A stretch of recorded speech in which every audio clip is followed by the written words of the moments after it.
श्री सुक्तम।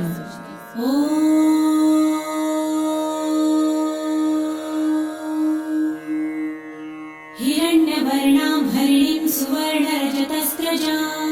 चन्द्रां हिरण्मयीं लक्ष्मीं जातवेदो महावः ताम आवह जातवेदो लक्ष्मीमनपगामिनीं यस्यां हिरण्यं विन्देयं गामश्वं पुरुषानहम् अश्वपूर्वां रथमध्यां हस्तिनादप्रबोधिनीं श्रियं देवीमुपह्वये श्रीर्मा देवी जुषतां कासोस्मितां हिरण्यप्राकाराम् आर्द्रां ज्वलन्तीं तृप्तां तर्पयन्तीं पद्मे स्थितां पद्मवर्णां तामिहोपह्वये श्रियं चन्द्रां प्रभासां यशसा ज्वलन्तीं श्रियं लोके देवजुष्टामुदारां तां पद्मिनीं शरणमहं प्रपद्ये लक्ष्मीर्मे नश्यतां त्वां वृणे आदित्यवर्णे तपसोऽधिजातो वनस्पतिस्तव वृक्षोऽथ बिल्वः तस्य फलानि तपसानुदन्तु मायान्तरायाश्च बाह्या अलक्ष्मीः उपैतु मां देवसखः कीर्तिश्च मणिना सह प्रादुर्भूतो सुराष्ट्रेऽस्मिन् कीर्तिमृद्धिं ददातु मे शुत्वपासामलां ज्येष्ठाम् अलक्ष्मीं नाशयाम्यहम् अभूतिं समृद्धिं च सर्वानिर्णुद मे गृहात् गन्धद्वारां दुराधर्षां नित्यपुष्टां करिषिणीम् ईश्वरीं सर्वभूतानां तामिहोपह्वये श्रियं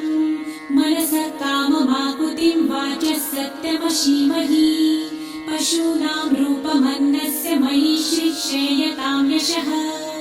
कर्दमे प्रजाभूता मयि सम्भव कर्दम श्रियं वासय मे कुले मातरं पद्ममालिनीम् आपसृजन्तु सिद्धानि चित्रितवस मे गृहे निज देवीं मातरं श्रियं वासय मे कुले आर्द्रां पुष्करिणीं पुष्टिपिङ्गलां पद्ममालिनीं चन्द्रां हिरण्मयीं लक्ष्मीं जातवेदो महावः आर्द्रां यकरिणीं यष्टिं सुवर्णां हेममालिनीं सूर्यां हिरण्मयीं लक्ष्मी जातवेदो महावः ताम आवह जातवेदो लक्ष्मीमनपगामिनीं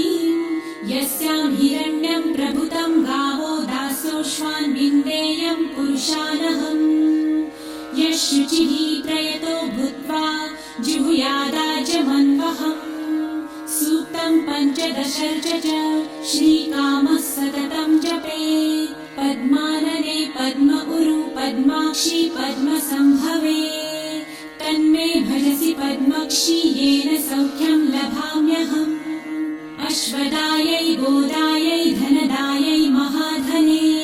धनं मे लभतां देवी सर्वकामाश्च देहि मे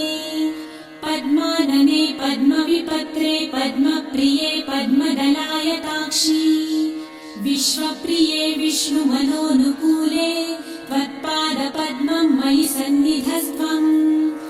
पुत्रपौत्रं धनं धान्यं हस्ताश्वादिगवेरथम् प्रजानां भवसि माता आयुष्मन्तं करोतु मे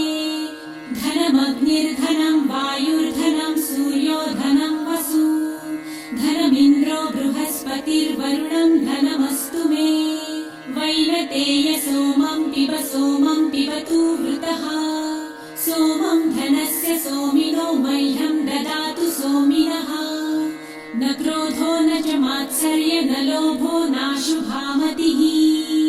भवन्ति कृतपुण्यानां भक्तानां श्रीसूक्तं जपेत् सरसिजनिलये सरोजहस्ते धवलतरां सुखगन्धमाल्यशोभे भगवती हरिवल्लभे मनोज्ञे त्रिभुवनभूतिकरी प्रसीद मह्यम्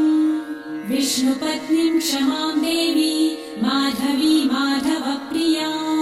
लक्ष्मीं प्रियसखीं देवीं नमाम्यच्युतवल्लभाम् महालक्ष्मीं च विद्महे विष्णुपत्नी च धीमहि तन्नो लक्ष्मी प्रचोदयात् श्रीवर्चस्वमायुष्यमारोग्यमाविधाच्छोभमानं महीयते। पशुं बहुपुत्रलाभं शतसंवत्सरं दीर्घमायुः। ॐ शान्ति शान्ति शान्ति।